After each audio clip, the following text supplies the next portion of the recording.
સતકેવલ સાહેબ, મારું નામ છે પંકજ પરમાર. આજે આપણે ધોરણ 10 ગણિત વિષય એનો યુનિટ નંબર 1 અને આપણે ટૉપિક કવર કરીશું આજે સંખ્યાઓ વિશે.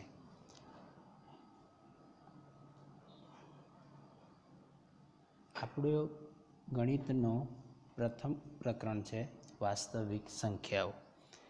તો વાસ્તવિક સંખ્યાઓ ભણતા પહેલાં આપણે તેની પ્રસ્તાવનાઓ જોઈ લઈએ. પ્રસ્તાવના એટલે કે અત્યાર સુધી આપણે કેટલી સંખ્યાઓ વિશે ભણી ગયા છીએ. તો અત્યાર સુધી આપણે પ્રાકૃતિક સંખ્યાઓ, પૂર્ણ સંખ્યાઓ, પૂર્ણાંક સંખ્યાઓ, સમય સંખ્યાઓ, અસમય સંખ્યાઓ, બરાબર, અને વાસ્તવિક સંખ્યાઓ વિશે પણ આપણે ધોરણ 9માં થોડી ઘણી અંશે વાત કરી છે.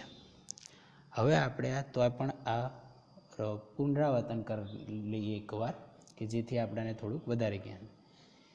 તો પ્રાકૃતિક સંખ્યાઓ તો આપણે પ્રાકૃતિક સંખ્યાઓને આપણે ગણતરીની સંખ્યાઓ પણ કહીએ છીએ, બરાબર છે. પૂર્ણ સંખ્યા પ્રાકૃતિક સંખ્યાઓમાં કઈ કઈ સંખ્યા આવે છે? તો 1, 2, 3, 4, 5, 6, 7, 8 અનંત સુધી, એમ કરીને અનંત સુધી. એટલે 1થી લઈને જેટલી પણ સંખ્યાઓ આવે છે, 1, 2, 3 લઈને જેટલી પણ સંખ્યાઓ આવે છે, આ બધી સંખ્યાઓ કેવી કહેવાય? પ્રાકૃતિક સંખ્યા, બરાબર છે. હવે આવે છે પૂર્ણ સંખ્યા. તો પૂર્ણ સંખ્યામાં તો કે પ્રાકૃતિક સંખ્યામાં ખાલી એક 0 ઉમેરી દઈએ એટલે કે પૂર્ણ સંખ્યા, બરાબર છે. ઓકે, તો જોઈએ તો પૂર્ણ સંખ્યાઓમાં કઈ કઈ સંખ્યા આવે? 0, 1, 2, 3, 4, 5, 6, 7, 8 અનંત સુધી, બરાબર છે. આ બધી જ સંખ્યાઓ કેવી કહેવાય? પૂર્ણ સંખ્યાઓ. અને બીજું એ પણ કે આપણે દરેક જણા જાણીએ છીએ કે પ્રાકૃતિક સંખ્યાઓને આપણે ઇંગ્લિશમાં કહીએ છીએ નેચરલ નંબર્સ. કેવા કહેવાય? Natural numbers. એટલે આપણે પ્રાકૃતિક સંખ્યાને કેપિટલ N તરીકે દર્શાવીએ છીએ. એવી જ રીતે પૂર્ણ સંખ્યાઓને ઇંગ્લિશમાં કહેવાય હોલ નંબર્સ, એટલે કે WHOLE, હોલ નંબર્સ. એટલે આપણે પૂર્ણ સંખ્યાઓને દર્શાવીએ છીએ W વડે, બરાબર છે.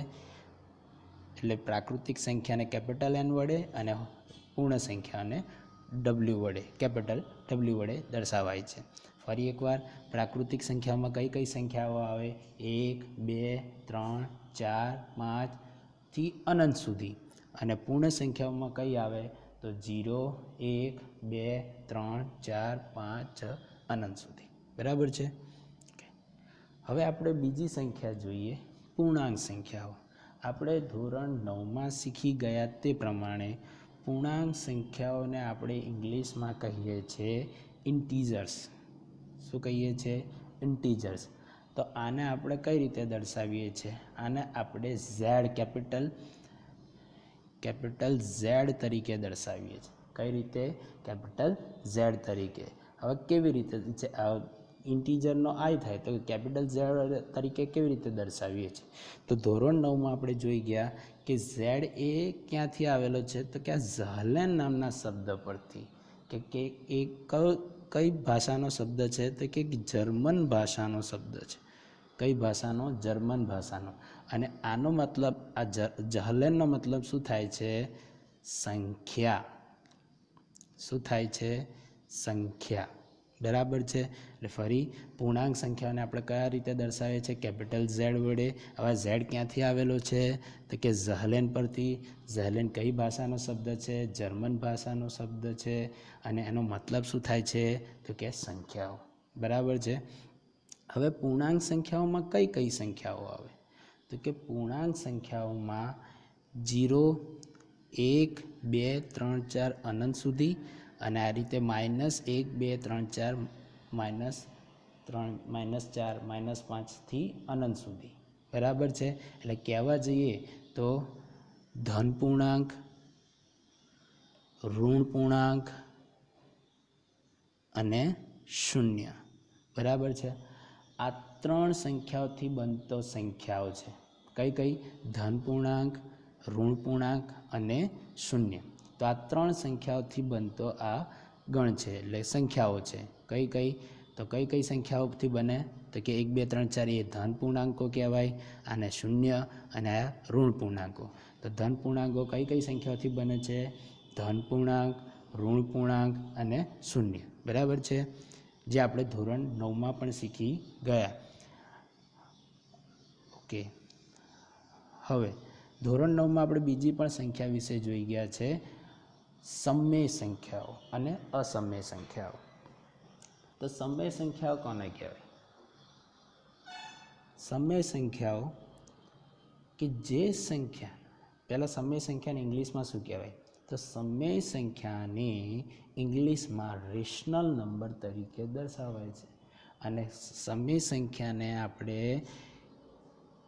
એને દર્શાવવા માટે ક્યુનો ઉપયોગ કરીએ છીએ. સમમેય સંખ્યાને દર્શાવવા માટે આપણે શેનો ઉપયોગ કરીએ છીએ? ક્યુનો ઉપયોગ કરીએ છીએ. હવે સમમેય સંખ્યાઓ કે હોય તો કેવી સંખ્યાઓ હોય? તો સમમેય સંખ્યાઓ એટલે કે જે સંખ્યાઓને p/q એટલે કે p/q સ્વરૂપમાં દર્શાવી શકાય કે લખી શકાય તેવી સંખ્યાઓને કેવી કહેવાય? સમમેય સંખ્યાઓ કહેવાય. બરાબર છે. અને એમાં આ વસ્તુ યાદ રાખવા જેવી છે કે જેમાં ભાગાકારનો જે છેદમાં છે, છેદ ઉપર હોય એને અંશ કહેવાય અને નીચે હોય એને છેદ કહેવાય. તો આ છેદ એ ક્યારેય પણ શૂન્ય થાય નહીં. અને કેમ ના થાય? તો સમજી લઈએ. માની લો 1/0 હોય કાં તો p/0 હોય, તો આનો મતલબ શું થયો? કે શૂન્ય વડે 0 ભાગી શકાય છે, એટલે આ વસ્તુ શક્ય થાય નહીં. બરાબર છે. આ અવ્યાખ્યાયિત પદ થઈ ગયું કે જેનો કોઈ મતલબ જ નથી નીકળતો. બરાબર છે. એટલે આ વસ્તુ યાદ રાખવાનું. સમમેય સંખ્યાઓ એટલે કેવી સંખ્યાઓ કે જે સંખ્યાને p/q સ્વરૂપે લખી શકાય તેવી સંખ્યાઓને કેવી સંખ્યાઓ કહેવાય? સમમેય સંખ્યાઓ કહેવાય. કેવી સંખ્યાઓ કહેવાય? સમમેય સંખ્યાઓ કહેવાય. હવે તો આ p અને q શું છે તો એની પણ વાત કરી લઈએ. જેમાં p એ વસ્તુ દર્શાવે છે પૂર્ણાંક સંખ્યાઓ. કેવી સંખ્યાઓ? પૂર્ણાંક સંખ્યાઓ. હવે પૂર્ણાંક સંખ્યાઓમાં કઈ કઈ સંખ્યાઓ આવે છે? ધન પૂર્ણાંક, ઋણ પૂર્ણાંક અને શૂન્ય. તો આ p એ ધન પૂર્ણાંક પણ હોઈ શકે, p એ ઋણ પૂર્ણાંકે હોઈ શકે અને p એ શૂન્ય પણ હોઈ શકે. ખાલી શરત. હવે એ જ રીતે હવે ક્યુની વાત કરીએ તો ક્યુ કઈ સંખ્યા હશે? ક્યુ પણ પૂર્ણાંક સંખ્યાઓ જ હશે, પણ શૂન્ય સિવાયની. કેવી? શૂન્ય સિવાયની. એટલે કે ખાલી એમાં શૂન્ય આવશે નહીં. કેમ કે આપણે અહીંયા વાત કરી ગયા છે કે એમાં ક્યુ ક્યારે પણ શૂન્ય થાય નહીં. બરાબર છે. કે અને એટલે તો ક્યુ કઈ કઈ સંખ્યાઓ ધરાવશે? ધન પૂર્ણાંક અને ઋણ પૂર્ણાંક. બરાબર છે. એક બે ઉદાહરણ લઈ લઈએ કે કઈ કઈ સંખ્યાઓ આપણે સમમેય સંખ્યાઓ કહી શકીએ. તો જોઈએ. તો p એટલે આપણે લઈ લઈએ 5. 5 કોઈ બી ધન પૂર્ણાંક, 5 ધન પૂર્ણાંક છે એટલે 5 ભાગ્યા q. તો q કેવી લેવાની? શૂન્ય સિવાયની કોઈ પણ પૂર્ણાંક, એટલે ધન પૂર્ણાંક કાં તો ઋણ પૂર્ણાંક. એટલે આપણે લઈ લઈએ 6. તો આ સંખ્યા કઈ થઈ ગઈ? p/q સ્વરૂપની. તો આ 5/6 એ સંખ્યાને કેવી સંખ્યા કહેવાય? સમમેય સંખ્યા. એ જ રીતે આપણે બીજી સંખ્યા લઈ લઈએ કે માની લઈએ 7. 7 એ ધન પૂર્ણાંક છે. એ જ રીતે q એવી રીતે કોઈ સંખ્યા લઈ લઈએ કે -2. કેવી? -2. કેમ કે q ધન પૂર્ણાંક પણ હોઈ શકે અને ઋણ પૂર્ણાંક હોઈ શકે. તો આપણે ઋણ પૂર્ણાંક લીધી. તો આ જે સંખ્યા બની 7/-2 અથવા -7/2, તો આ સંખ્યાને આપણે કહી શકીએ સમમેય સંખ્યા. કેમ કે આને p/q સ્વરૂપે દર્શાવી શકાય છે. બરાબર છે. તો આ પછી બીજી આપણે જેટલી પણ બધી સંખ્યાઓ જાણીએ છીએ, જેમ કે કોઈ પણ ધન પૂર્ણાંક લઈ લઈએ કે 7, અને તો દરેકની સંખ્યાના નીચે છેદમાં 1 રહેલો છે. એટલે આપણે દરેક જેટલી પણ પૂર્ણાંક સંખ્યાઓ છે એ બધી જ સંખ્યાઓને આપણે સમય સંખ્યા પણ કહીએ છીએ, બરાબર છે। હવે આગળ જોઈએ અસમય સંખ્યા।